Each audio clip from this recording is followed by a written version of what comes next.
Bom dia, agradeço por essa oportunidade. Eu gostaria de fazer uma relação entre o sistema da dívida no Brasil e as privatizações, partindo de um breve histórico até o momento atual. Desde Collor e Fernando Henrique Cardoso, nós temos tido privatizações no Brasil de empresas estratégicas, lucrativas, por valores irrisórios, questionáveis. O caso emblemático é a Vale do Rio Doce, foi privatizada por 3,3 bilhões de reais. Isso, com todas as minas, a custo zero. Esse valor nem chegou a ser pago. Foram entregues empréstimos do BNDES e foram entregues papéis podres. Que papéis podres eram esses? Eram títulos da dívida externa brasileira, emitidos em Luxemburgo, paraíso fiscal, em 1994, resultantes da conversão de uma dívida externa suspeita de prescrição, senhor ministro. Isso nunca foi investigado. É gravíssimo, por isso que eles eram chamados de títulos podres. Eles não correspondiam, eles não preenchiam as regras de comercialização de títulos. Eles não poderiam ser negociados em nenhuma bolsa de valores regular no mundo. O que o Brasil fez com esses títulos? Aceitou como moeda de pagamento das nossas empresas privatizadas a partir de 96. Outra parte desses títulos foi transformada em dívida interna, lá no início do Plano Real, quando pagávamos quase 50% ao ano de juros. Então, é um absurdo essa questão. Começou também lá no tempo de Fernando Henrique os leilões dos poços de petróleo, que foram continuados por Lula, continuados por Dilma e continuados por Temer.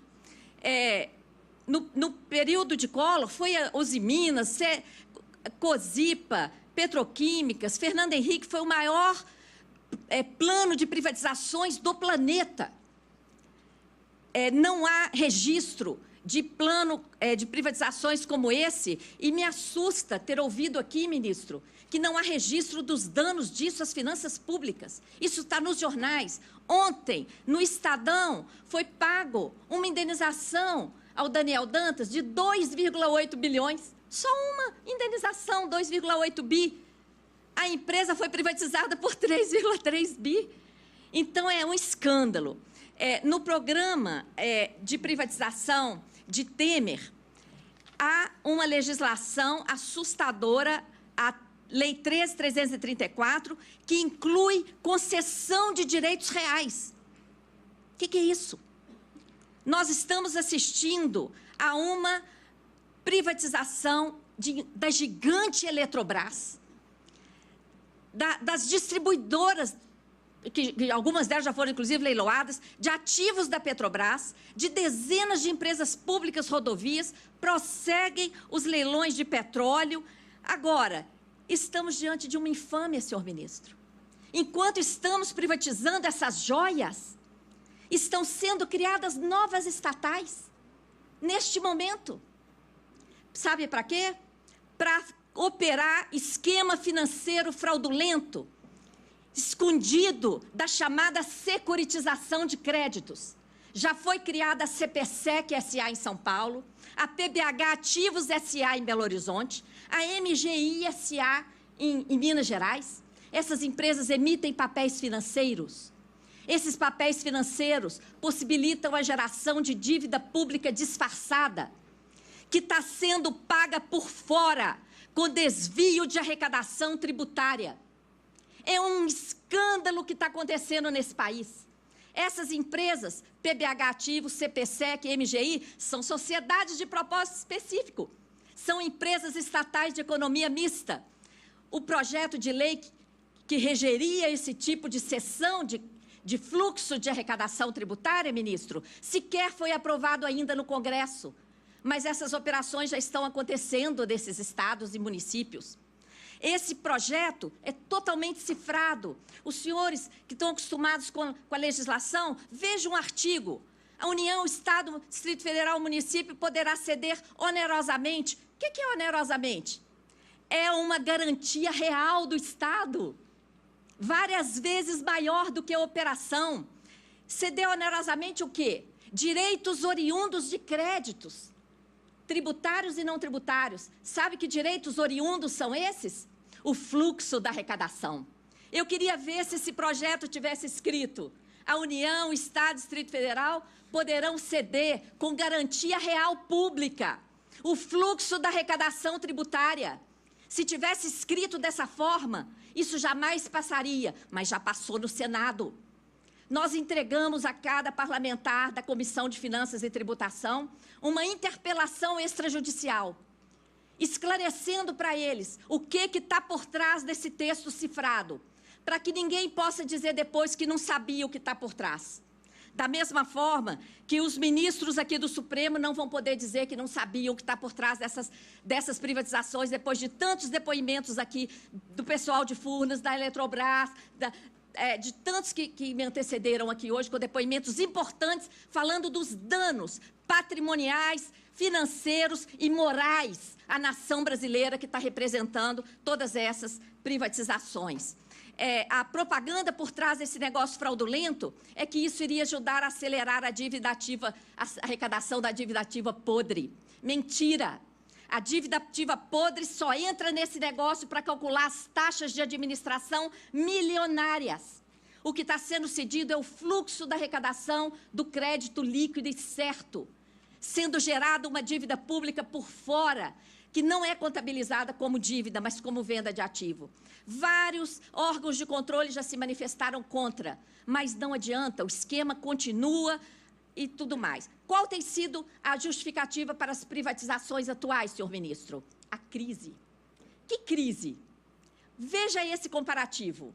O conjunto de privatizações de Temer, incluindo Casa da Moeda, que foi temporariamente retirada, mas está lá nessa conta de 44 bi, Eletrobras, etc., a privatização do pacote de Temer somam 44 bilhões de reais. Olha essa notícia da Globo. Em apenas um ano, de 2014 para 2015, o prejuízo com swap cambial, questionável, tem representação da segunda Câmara do TCU sobre a modalidade de swap realizada no Brasil e ninguém olha para isso. Continuam fazendo. 120 bi de prejuízo em um ano, com garantia de variação cambial para bancos especuladores. O que adianta privatizar todo o patrimônio público por 44 bi e em um ano dá 120 bi de prejuízo com swap cambial? Sabe como foram pagos esses 120 bi? Isso foi transformado em dívida pública, ministro. Outro ponto, a relação da política monetária, que gerou essa crise. Tem uma operação no Brasil que remunera a sobra de caixa dos bancos, disfarçadamente de operação compromissada.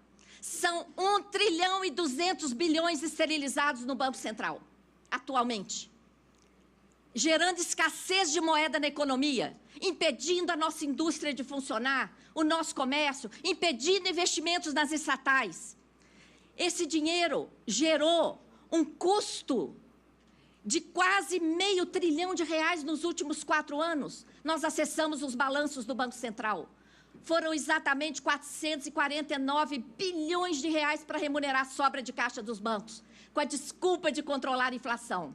E eu digo desculpa comprovadamente pelos dados de 2017, porque em 2017 a inflação caiu, o IGPDI deu negativo, o IGPM deu negativo, e essas operações bateram recorde, atingiram em outubro a sua máxima até hoje. O custo da política monetária, ministro, em 2015, juros de 14,25% a taxa básica, quando o mundo inteiro praticava juro próximo de zero ou negativo.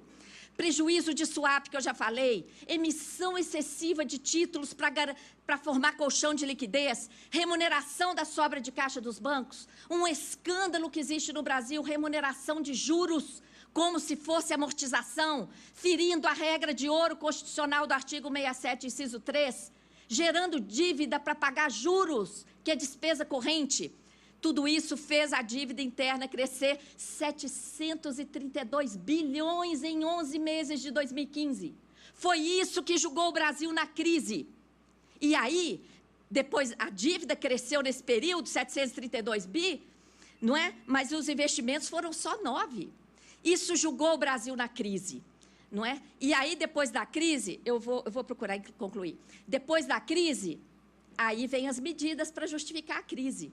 Tá? Eu vou ter que saltar essa parte da gênese das privatizações, mas o material fica aí. A gênese da crise, com essas taxas de juros mais altas do mundo, com essa restrição da base monetária nas operações compromissadas, amarrando o Brasil, gerando escassez de moeda e uma despesa de 500 bi em 4 anos para remunerar. O swap cambial indecente praticado no Brasil, os prejuízos do Banco Central que viram dívida e a explosão da dívida, pronto, está criada a crise. E aí, diante da crise, emenda constitucional 95, para amarrar somente as despesas primárias, que correspondem aos gastos de manutenção de todos os poderes do Estado e de todos os serviços públicos prestados à população. Ficou fora do teto o gasto financeiro com a chamada dívida pública. Ficou fora do teto o gasto com recursos para aumento de capital dessas empresas estatais que estão sendo criadas para operar o esquema financeiro da securitização. E as privatizações estão justificadas por essa crise produzida pela política monetária do Banco Central. Nós temos no Brasil um sistema da dívida que exige com ajuste fiscal, privatizações, contra-reformas e etc. A dívida é o maior problema do Brasil, senhor ministro. E está aqui neste Supremo uma DPF, a DPF 59 de 2004, impetrada pelo Conselho Federal da OAB, pedindo que o Supremo exija que o Congresso cumpra a Constituição Federal e convoque a CPI mista para realizar a auditoria, que está prevista na Constituição e nunca foi realizada de forma integral nesse país. Quem ganha com todo esse esquema? O sistema financeiro no Brasil. Eu queria encerrar com esse quadro, ministro. O que nos move, nós somos uma associação sem fins lucrativos, somos voluntários, trabalhamos de graça para o nosso país, fazendo essas investigações, denunciando tudo isso.